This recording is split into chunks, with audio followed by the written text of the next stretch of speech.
When it comes to classic cars, there are probably two that are instantly identifiable, even to people who aren't into old cars. One's the Jaguar E-Type, and the other is this, the Citroen DS.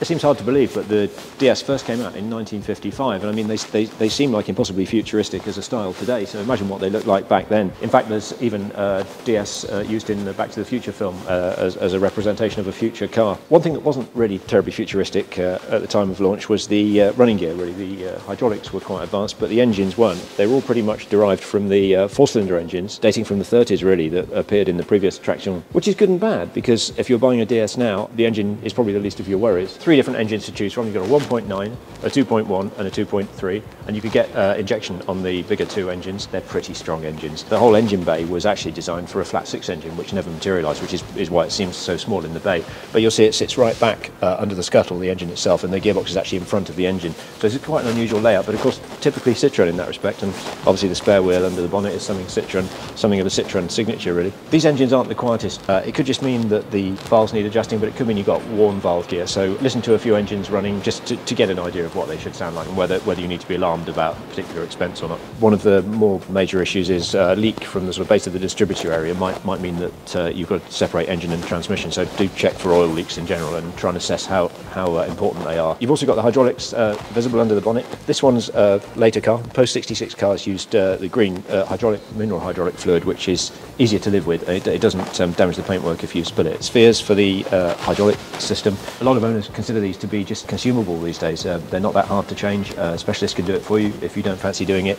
And the hydraulic system really doesn't need to be the frightening aspect of the car that a lot of people make it out to be. You want to start the engine and make sure the car rises up as it should do.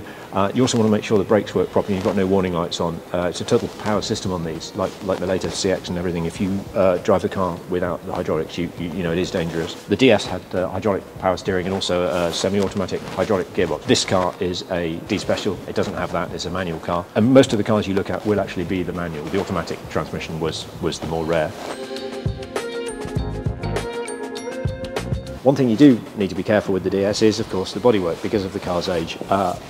The trouble is, a little bit like a Land Rover or a Rover P6, you can find a car that looks outwardly really quite nice, yet underneath it can be quite grotty. Like the P6, the DS was built using a central structure with unstressed outer panels effectively hanging off it. The outer panels can rust without affecting the car's integrity, so that means you just have to be a bit more careful, of course, in inspecting the car. So one of the things you need to check for is the rust around the screen. That can be bad news, can be expensive. Rippling along the top of the driver's door can also be expensive to rectify. Again, they're outer panels, but you still want it to look nice. The sills are crucial for the car's strength, and they're covered by the doors, but you can see them very easily if you just open the door. If you open the doors, you can actually get a good look at the sills because they're huge, actually. They're about this wide. They're a big sort of square section, so you can get an easy feel for whether they're all distorted or not, whether they've been badly repaired in the past. It's easy enough to see both the outer sill and the inner sill.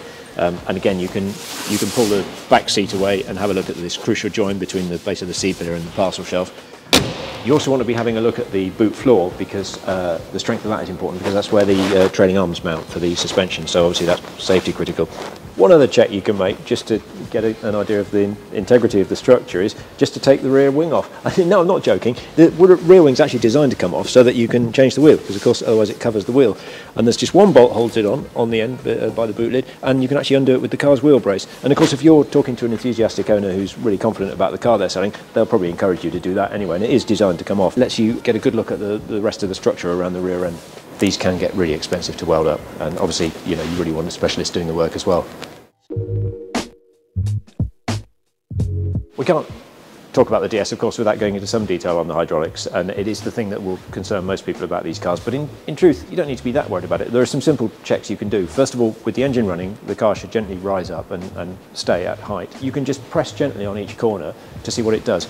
If it just sort of sinks a little bit and rises up again, that's what it should do.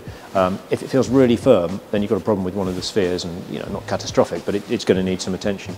And also listen to the engine running, and you should hear a tick from the hydraulics every sort of 30 seconds or so. If it's very frequent, then it probably means that the thing needs attention. It's just not holding pressure. So you need to get a specialist to look at it. And if you're not familiar with the system, it probably isn't one to start tinkering with. The spheres and things are easily obtainable. It's not the problem that it's often made out to be. Well, all the British cars have got the mushroom shape to the brake pedal, and it is like a switch. So when you drive it down the road, even if you're used to these cars, and I had a CX and I did it every time, you get to the end of the road and you just lock the wheels up because you you're used to driving conventional cars, and it's like an on-off switch. You have to be so gentle with that pedal. So if you test drive a Citroen with these brakes, just don't think there's something wrong with it if your head hits the windscreen the first time you drive it. The interior of these cars is absolutely lovely. It couldn't be anything but French, and it's so comfortable, just like a big sofa. Generally got a flat floor as well. You've got a little tiny gear lever on the semi-automatic cars, and you've got a column shift on the manual cars, and so you can just sit here like this and cruise down the auto route in perfect comfort. The thing to remember though is that the trim is actually quite expensive, so you can't underestimate the cost of smartening up a tired one. This car's probably representative of the more common cars in the UK in that it's got the vinyl seats, it's the D Special trim. The Palace is the really expensive one to fix because that was the super luxury model. So just make sure it's all present and correct and not damaged. It's quite decent quality, so it doesn't fall apart, but it's just, years of neglect and sun and winter can take their toll. Pop fact for you, roof is fiberglass.